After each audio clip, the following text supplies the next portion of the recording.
Hello everyone. Set and rise में आप सबका वेलकम है। और ये बेसिक मैथ्स की जो हमारी प्लेलिस्ट चल रही है उसकी लास्ट वीडियो होगी। पहले ही बता रहा हूँ, ये जो टॉपिक्स हैं सारे हम लोग जो कर रहे हैं, ठीक है, हम जो ये सब सारे टॉपिक्स कर रहे हैं, इन सबको मैं तो क्या, कोई टीचर इसको बार बार रिपीट करने की कोशिश नहीं करता। वो सोचता है कि यार ये सब तो यार आना चाहिए, ये सब तो आना चाहिए, ये सब तो आना चाहिए। लेकिन जब हम बड़े हो जाते हैं, सिक्स्थ में, सेवन्थ में, एट्थ में, तो हमारी मैथ्स ना स्ट्रांग होती है, और उसकी वजह से ही ये जो छोटी छोटी चीज़ें होती है इसकी वजह से वीक करने लग जाते हैं हम। तो ये सारा जो था, 1% इसमें कोई बहुत बड़ी बातें नहीं है, ये सबको आता होता है, बहुत बेसिक सी चीज़ें होती है। लेकिन कभी सेवन्थ और एट्थ क्लास के बच्चे से पूछना, जिसको ये सब भी नहीं आता होता, उसके लिए ये बहुत बड़ी चीज़ होती है। तो मैंने सारा इकट्ठा बनाकर जो भी अपनी नॉलेज थी सबको इकट्ठा बना के टॉपिक बाय टॉपिक चीज़ें कराई है। इसमें सिर्फ ज्योमेट्री रहती है, वो ज्योमेट्री क्या होता है ना, वो इतनी फिगर्स एंड शेप की एनालिसिस होती है ना, कि उसको हम एक टाइम पीरियड पे ही सीख सकते हैं। तो मैं क्या करता हूँ ना, ये सारी चीज़ें जब भी मैं किसी को पढ़ाता हूँ, तो मैं उसको बोलूँगा आज के बाद कि वो ये वीडियोस देख ले, ताकि उसको मेरी बेसिक मैथ्स में कभी दिक्कत ना हो। मेरी यही बेसिक मैथ्स होती है, और इसके बाद अगर कोई मैथ्स अगर बेसिक होती है, तो फिर 9, 10, 11, 12 के बड़े कॉन्सेप्ट्स होते हैं, जिनके मैथ्स में बहुत तगड़े कॉन्सेप्ट होते हैं, वो वहाँ पर मेरे से सीखते हैं। तो आज के बाद मैं कभी भी अगर किसी को बोलूँगा तो वो ये वीडियोस का सेट देखेगा, और उसके बाद वो मेरे से पढ़ेगा, तो उसको बहुत अच्छा लगेगा मैथ्स, क्योंकि अच्छा लगता है, ठीक है ना? बाकी हेल्प करने के लिए मैं हूँ।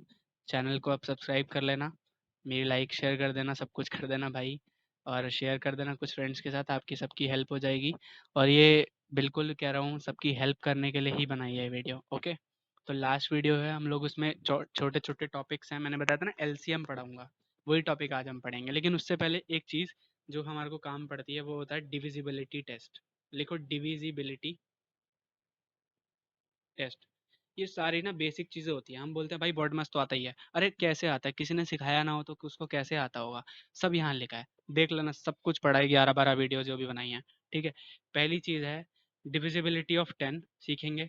फिर दूसरा सीखेंगे डिविजिबिलिटी ऑफ 5। याद रख लेना, कुछ ही हैं, 10 ही हैं। 10 की डिविजिबिलिटी और लास्ट के अंदर 0 आना चाहिए। कोई नंबर के अगर लास्ट में 0 आ रहा है तो वो 10 से डिविजिबल होगा। जैसे कि मैंने बोला 100, क्या डिविजिबल है 10 से? हाँ भाई, लास्ट में 0 आ रहा तो है।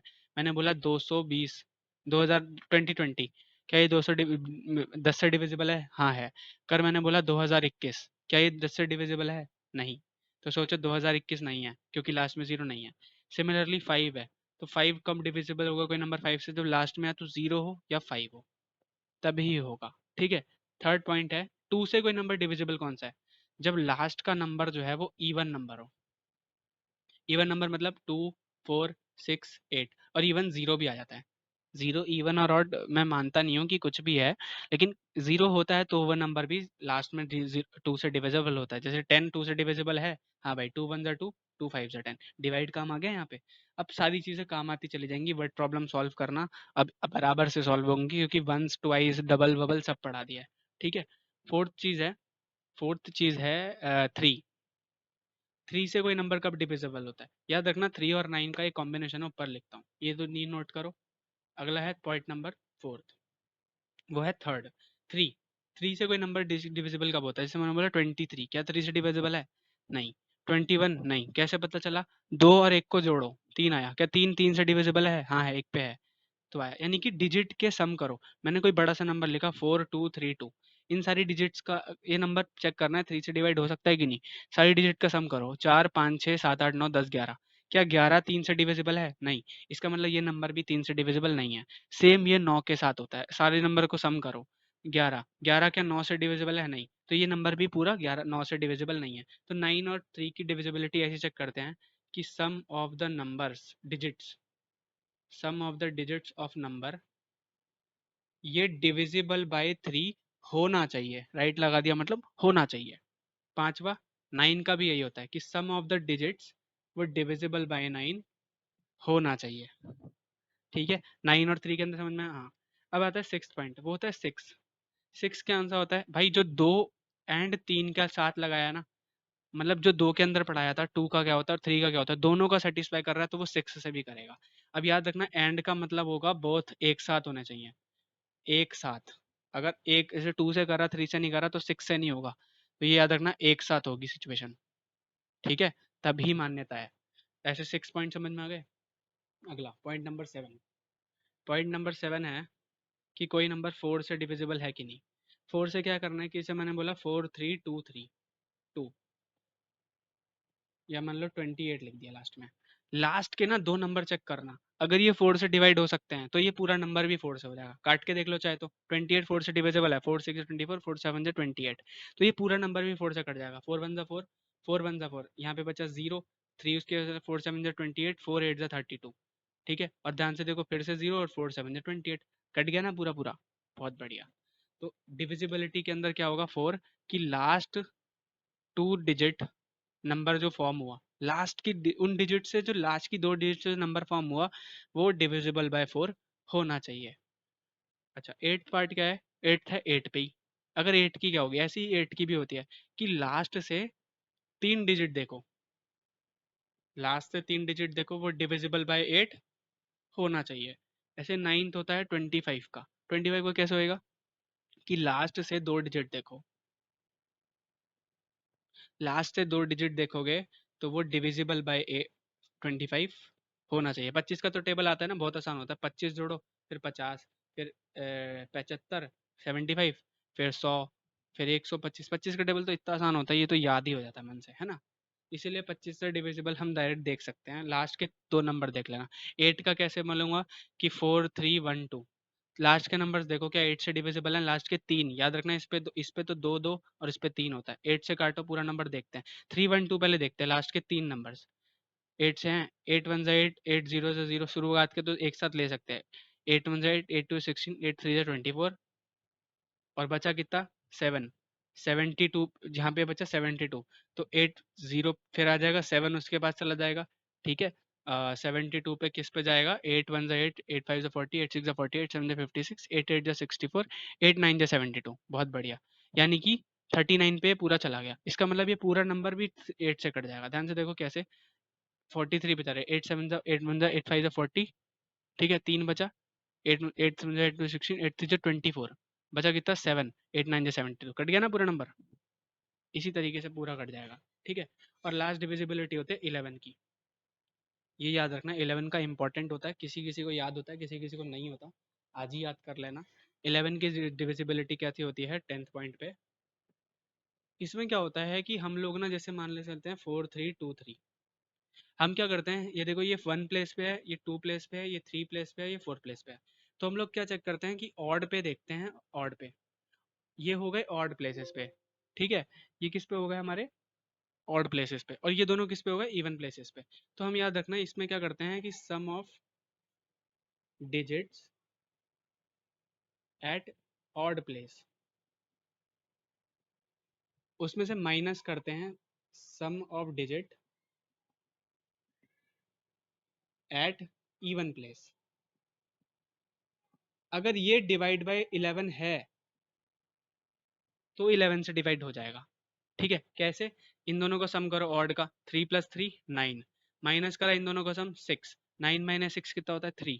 क्या ये 3 11 से डिविजिबल है? नहीं है भाई, 11 के टेबल में नहीं आता। इसका मतलब ये पूरा नंबर नहीं आएगा 11 में। लेकिन खुद देखो 11 का टेबल देखो, मैं उससे सिखाता हूँ। 11 के टेबल में 121 भी कहीं आता है? अब चेक करते हैं 1। अब ध्यान से देखो, इवन प्लेसेस पे 1 2 3, ऑड प्लेसेस पे है 1 और 1, दिख रहा है 1 और 1, तो 1 और 1 होता है 2, और 2 इस प्लेस पे है, दिख रहा है 2 इस प्लेस पे है, लेकिन आगे है ही नहीं। इसका मतलब एक ही है, सम तो ट्रू ही होगा। और 2 - 2 होता है 0, और 0 11 से डिवाइड है, हाँ भाई है। 11 में 11, 11 0 जा 0, तो आंसर आ गया 0। 11 से डिविजिबल है, दैट्स वाई 121 भी 11 से डिविजिबल हो जाएगा। आई होप ये सारी चीज़ें क्लियर होंगी। इनको कहते हैं डिविजिबिलिटी टेस्ट। फटाफट से आगे मूव करो। HCF, ये बहुत इंपॉर्टेंट है, दोनों चीज़ें देख लेना। HCF का मतलब होता है highest common factor. Highest common factor. Basically HCF का मतलब क्या होता है वो आज ही समझा दूं। कॉमन लेना, कॉमन लेना, दोनों नंबर में से जो कॉमन नंबर आएगा वो HCF हो जाता है। और वो कैसे करते हैं, वो हम लोग एक्चुअल में ना, कोई कोई इंसान जब बड़ा हो जाता है तो मन में दिखता है, लेकिन जो मन में नहीं देख पाता उसके लिए एक ही चीज़ बताई गई है, उसका एक मेथड होता है। उस मेथड का नाम होता है, मैं आपको सिखाता हूँ HCF का मेथड।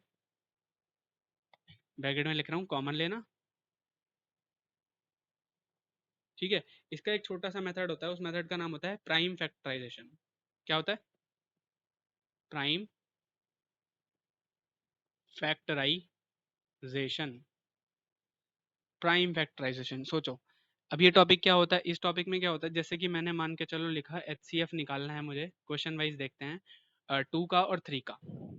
ठीक है, मैंने क्वेश्चन ऐसा आएगा HCF ऑफ 2 और 3, यानी कि 2 का एक ऐसे लिखो और 3 ऐसे लिखो, 2 के फैक्टर्स लिखो मल्टीप्लाई करके, 1 इंटू 2, और 3 को कैसे लिख सकते हैं, 1 इंटू 3। ध्यान से देखो इन दोनों के अंदर कॉमन क्या आया, 1, और 2 और 3 कॉमन तो नहीं है, यानी कि इसका HCF सिर्फ हो गया 1। इजी था। और क्वेश्चन देखते हैं, कॉमन फैक्टर्स मल्टीप्लाई कर दो, बस वही हमारा HCF होता है। सेकंड क्वेश्चन है, जैसे कि हमारे पे है 47 और 19, या मान लो ये तो ऐसा नंबर नहीं लेते, एक नंबर लेते हैं 4 और 2। ध्यान से देखो इसके इसके फैक्ट इसको हम कैसे लिख सकेंगे, 1 इंटू 1, हमेशा लगा के रखना, 1 लगाना बहुत जरूरी है, क्योंकि कभी कभी किसी में कुछ कॉमन नहीं आता तो 1 दिखता है। 1 इंटू 2 इंटू 2 आ गया। और इसको प्राइम फैक्टराइजेशन क्यों बोला, क्योंकि मल्टीप्लीकेशन प्राइम नंबर्स की फॉर्मेट में लिखेंगे, ठीक है, इसीलिए प्राइम नंबर्स है। यहाँ पे इसको 1 इंटू 4 मत लिख देना, 2 इंटू 2, क्योंकि 2 एक प्राइम नंबर है। ऐसी 2 कैसा हो जाएगा, 1 इंटू 2। अब देखो कॉमन, जरा कॉमन देखो, पहला 1 आ गया कॉमन, 1 लिखा, इंटू 2 भी तो कॉमन है, इंटू 2, और वो जो 2 रह गया वो रहने दो। इसका HCF कितना आ गया, 2। आई होप आपको आसान लगा हो। ठीक है, ऐसे हम चाहें तो कितने नंबर्स का ले सकते हैं, जैसे कि मैं आपको कुछ नंबर लेता हूँ, एक क्वेश्चन है इंपॉर्टेंट, ये बड़ा ले लेते हैं इसको, एक ले लेते हैं 2, एक ले लेते हैं 4, एक ले लेते हैं 8, एक ले लेते हैं 16। ठीक है, ध्यान से देखो, या फिर 2 4 8 16 छोड़ दो, बड़े नंबर लेते हैं, 12 लेते हैं, और 4 लेते हैं, 16 ले लेते हैं, 3 नंबर्स ले लेते हैं, 18 भी ले लेते हैं। देखो 12 का बोलो, 1 इंटू 1 प्राइम, ये मुझे पता है आप बोलोगे 1 भी प्राइम नहीं होता, कॉम्पोजिट भी नहीं होता, लेकिन कैसे, लेकिन 1 तो लिखना है, क्योंकि किसी में कुछ कॉमन नहीं आएगा तो 1 आएगा। ये प्राइम फैक्टराइजेशन सीख लेना, LCM में भी काम आएगा। ठीक है, 1 इंटू 2 इंटू 2 इंटू 3, ध्यान से देखो इसी तरीके से लिखा जाएगा प्राइम नंबर्स की फॉर्मेट में। 4 कैसे लिखा जाएगा, 1 इंटू 2 इंटू 2। 16 कैसे, 1 into 2 into 2 into 2 into 2 into 2। ठीक है, 18 कैसे, 1 into 2 into 2, sorry 1 into 2 into 3 into 3, 9 two 18 होता है ना, हाँ। अब देखो ध्यान से कॉमन, सब में क्या आ रहा है, 1 1 1 1, 1 तो है ही, और भी तो कुछ आ रहा है, 2 2 2 2 2 आ रहा है, अगला कोई 2 है, हाँ भाई 2 2 2 है ही नहीं, सब में कॉमन नहीं है, छोड़ दो।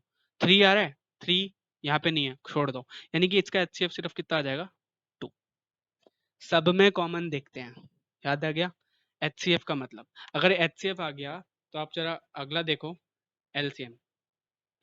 LCM के ये लास्ट टॉपिक है, हमारी कंप्लीट हो रही है, मुझे भी खुशी हो रही है ना। LCF के 2 मेथड्स हैं, ठीक है।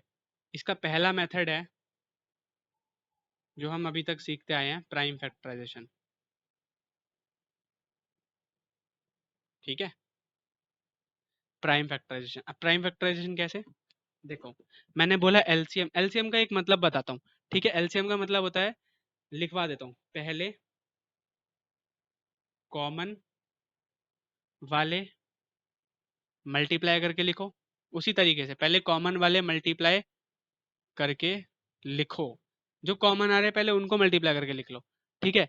और इस सारे को जो मल्टीप्लाई करके जो रिजल्ट आ गया उसको मल्टीप्लाई कर दो बचे हुए वालों से, इस बार बचे हुए आ जाएंगे, बचे हुए जो बचे हुए नंबर्स होंगे सब में, उससे भी मल्टीप्लाई कर दो तो LCM आ जाएगा। तो कुल मिला के देखा जाए तो LCM जो है ना वो बड़ा आता है, हालांकि इसका मतलब होता है लोएस्ट कॉमन मल्टीपल, ठीक है। LCM का मतलब होता है लोएस्ट कॉमन मल्टीपल, लेकिन याद रखना लोएस्ट लिखा जरूर है, लेकिन एक सबसे छोटा नहीं होता, हाईएस्ट, और उस पर हाईएस्ट लिखा होता है HCF पे, लेकिन वो बड़ा नहीं होता। हाई और लो से कंफ्यूज मत होना, LCM HCF से हमेशा बड़ा ही आएगा, क्योंकि उसमें बचे हुए नंबर भी मल्टीप्लाई हो जाते हैं।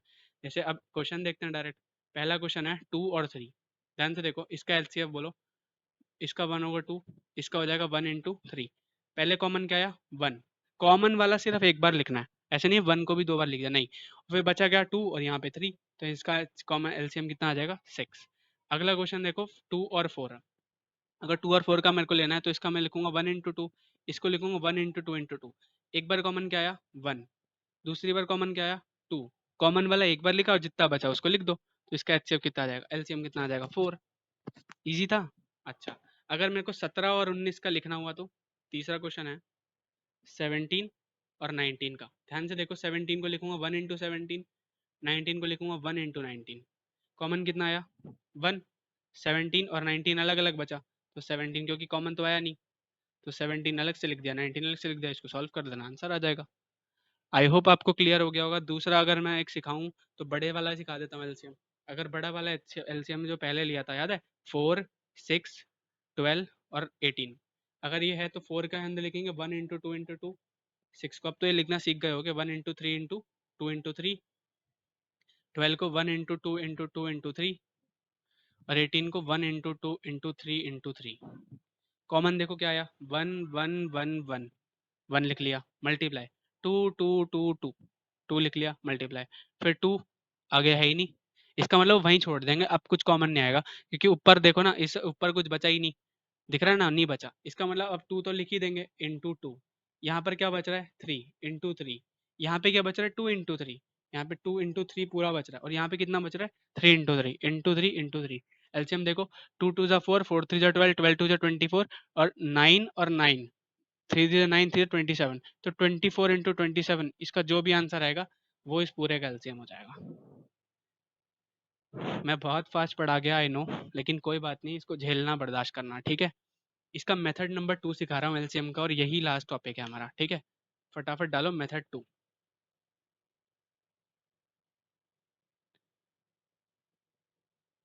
मेथड 2 क्या होता है? By fraction. मैंने याद है फ्रैक्शन में इस बोला था कि इसके हम दूसरा मेथड सीखेंगे, ठीक है। मैंने बोलता ना 4 प्लस 1/2 को, जैसे 4 इंटू 1/2 को हम 4/2 लिखते हैं, लेकिन 4 इंटू 1/4 प्लस 1/2 को मैंने बोलता हम ये नहीं लिख सकते, इसको एक एलसीएम से करेंगे, और वो हम बाद में सीखेंगे। ये वही चीज़ है, ठीक है। क्या है कि मतलब, लेकिन याद रखना, ये सिर्फ एक यूज़ है, मतलब हम सिर्फ एक यूज़ कर रहे हैं एलसीएम का, ये एलसीएम होता नहीं है। इसमें हम क्या करते हैं ना, फ्रैक्शन को सॉल्व करने के लिए एलसीएम का यूज़ करते हैं, ठीक है। तो कोई कोई लोग ना इसी को एलसीएम बोलना शुरू कर देते हैं, ये एलसीएम नहीं है, ये सिर्फ उसकी एक एप्लीकेशन है, ये यूज़ है। इसके क्वेश्चन से देखते हैं डायरेक्ट। एक क्वेश्चन है, अगर मान लो 4/3 बोला प्लस 3/4 बोला, ठीक है। इसमें हम अभी तक लाइक फ्रैक्शन वाला अगर क्वेश्चन करते थे, तो थोड़ा गैप डाल के लिखता हूँ। अगर हम इसको पहले अनलाइक फ्रैक्शन को, अगर ये देखो अनलाइक है ना, नीचे वाले डिनोमिनेटर सेम नहीं है, तो लाइक बनाने के लिए क्या करते थे, इसको 4/4 से और इसको 3/3 से, याद है ना, इसको इससे और इसको इससे, और फिर करके हम ऊपर 4 4 जा 16 लिखते थे अपॉन 4 3 जा 12 प्लस 3 3 जा 9 अपॉन 4 3 जा 12, और फिर ऐड करते थे 12 नीचे लिख के 16 प्लस 9 करके लिख देते थे 25। लेकिन ये बहुत बचकाना मेथड है, ठीक है। हम बार बार इस तरीके से इसको नहीं करेंगे। हम क्या करेंगे ना, कि नीचे का एलसीएम लेंगे, जो इन दोनों का मल्टीप्लाई होगा वो नीचे एलसीएम लिख देंगे, 3 इंटू 4। आई होप समझ में आया होगा। फिर क्या करेंगे, इस 3 को इससे डिवाइड मारेंगे, तो 3 इंटू 4 को जब डिवाइड मारा तो क्या बचा? सिर्फ 4, 3 से 3 गया, याद है, वही सॉल्व टेक्निक यूज हो रही है काटने वाली। 4 बचा, तो जो ऊपर वाला चीज है ना, उसको उससे मल्टीप्लाई करेंगे जो बचा, तो 4 को 4 ही बचा, तो 4 से मल्टीप्लाई करा। बाय लक यहाँ पे 4 बचा, लेकिन हर बार नहीं है। अब यहाँ पर क्या है, ये जो 4 है, इस 4 इंटू 3 से जो नीचे है, इस 4 इंटू 3 से, यानी कि जो नीचे 3 इंटू 4 है, इसको इससे डिवाइड मारेंगे, और 4 से 4 गया, इस बार 3 बचा, तो ऊपर वाले 3 को 3 से मल्टीप्लाई करेंगे, तो देखो 4 4 जा 16 प्लस 3 3 जा 9 अपॉन 12, रिजल्ट इज 25 अपॉन 12। कितनी आसानी से हो गया। तो इसकी एक बेसिक सी ट्रिक है, नीचे एलसीएम लिख लो, नीचे डिवाइड मार दो, और इसको ऊपर वाले से मल्टीप्लाई कर दो, इसको ऊपर वाले से मल्टीप्लाई कर दो, आंसर आ जाएगा, ठीक है। दूसरा तरीका इसका, कि मैंने नीचे क्या लिखा, 4 इंटू 3, अब डिवाइड मार के देखना, जिसको डायरेक्ट दिखने लग जाएगा, 4 4 जा 16 हो जाएगा, और प्लस 3 उधर चला जाएगा, 3 3 जा 9। दिख रहा है, चीज़ें आसान होती हैं, आगे आगे आसान लगने लग जाता है, ठीक है। एक तो ये क्वेश्चन हो गया। एक मान लो कोई क्वेश्चन है 4/2 प्लस 3/9। अब इसको कैसे करेंगे, ये थोड़ा डिफरेंट पड़ेगा। ये देखो कैसे पड़ेगा, नीचे एलसीएम आएगा 9 इंटू 2, 18। देखिए 9 इंटू 2 18। ऊपर क्या बचेगा, 18 में 2 का डिवाइड मारेंगे, 9 बचेगा, लेकिन हम लोग डायरेक्ट याद करते हैं कि इसको इससे मल्टीप्लाई करते तो 9 4 जा, और ऊपर उससे तो 2 3 जा। दिख गया। तो ये बेसिक सा एलसीएम है। तो अगला क्वेश्चन, अगर मान लो 4/12 प्लस 1/4 करना हो, तो एलसीएम कितना आ जाएगा? 12 4 जा 12 प्लस 12 4 जा 48। बहुत बढ़िया। 12 4 जा 48, और 4 4 जा 16 प्लस 12 बन जा 12। दिखा? 16 प्लस 12 ये होगा 28/48। इस तरीके से क्वेश्चन है। अच्छा, अगर ये प्लस हो सकता है तो क्या ये माइनस नहीं होएगा? हाँ बिल्कुल, माइनस भी हो सकता है। अगर क्वेश्चन आ गया 2/14 माइनस 3/2, ठीक है, अब 14 का टेबल आता है तो काट लो, वरना मैं तो ऐसे करूंगा, 1 को काटूंगा और इसको 7 से काट दूंगा। तो ये लिखा है 1/7 माइनस 3/2, कोई गलती तो नहीं करी?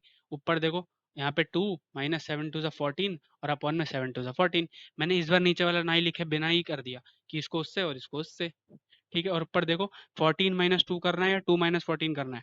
14 - 2 कर गए हैं, इसका मतलब आ जाएगा 12, और माइनस का साइन बड़े वाले के साथ था, और नीचे आ जाएगा 14। इसको 2 से काट दो, 2 6 12, 2 7 14, आंसर आ गया माइनस का 6/7। ईज़ी है, फ़ॉर वहाँ से करते बिना काटे तो भी यही आता। बस मैं थोड़ा आसान बनाने के लिए ऐसा करा। तो ये आज के बाद आप इस चीज़ों को इन चीज़ों के एलसीएम्स इस तरीके से करोगे, ठीक है? कोई क्वेश्चन है, मान लो 2/3 माइनस 3/2, इसको कैसे करोगे? नीचे एलसीएम आ जाएगा 6, ऊपर आ जाएगा 4 माइनस 9, रिजल्ट इज़ माइनस का 5/6। आसान था? हाँ, तो आप देखो, ये चीज़ें इस तरीके से एनालाइज़ करोगे तो आसान लगेंगी।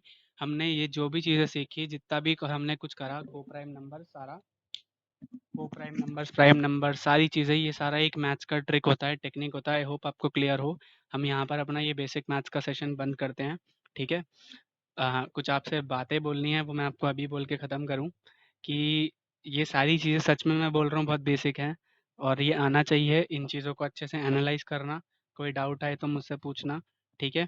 और अगर आप चाहो तो मैं इन चीज़ों में से कुछ चीज़ रिपीट कर दूँगा भविष्य में, अगर आप चाहो तो मेरे को ज़रूर बताना। कोई हेल्प चाहिए हो तो कमेंट सेक्शन में लिखना, ठीक है?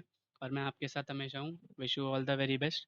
Thank you for keeping the patience and believe in me. All the very best. God bless you. Bye.